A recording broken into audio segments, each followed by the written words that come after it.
Պարոն Սարգսյան, ինչ եք կարծում, ընտրություններով հնարավոր է իշխանություն փոխել, որովհետև ասում են երբեք չի փոխվել, եւ եթե չփոխվի իսկապես ԿՊ նորից վերարտադրվի,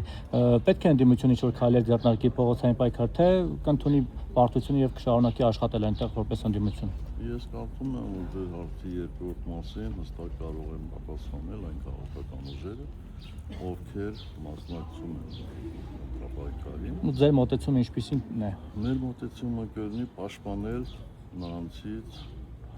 ամենաշատ ձայն ստացածների դիրքորոշումը։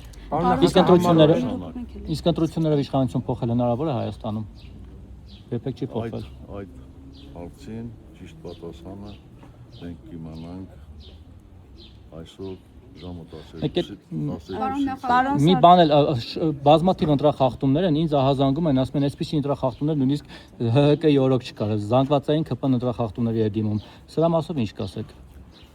Նախ կասեմ, որ ՀՀԿ-ի կողմից ընտրախախտումների միֆը չափազանցացված է։ Երբեք մեր իշխանության օրոք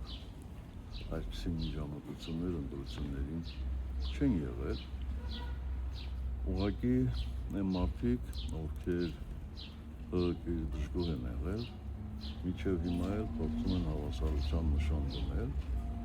բայց այդ հավասարության նշանը իրական չի ոչ մեր սահմանների առումով, ոչ ընտրություններ կազմակերպելու առումով, ոչ սուտ ու զրպարտան տարածելու առումով։ Պարոն Սարգսյան, հանրապետ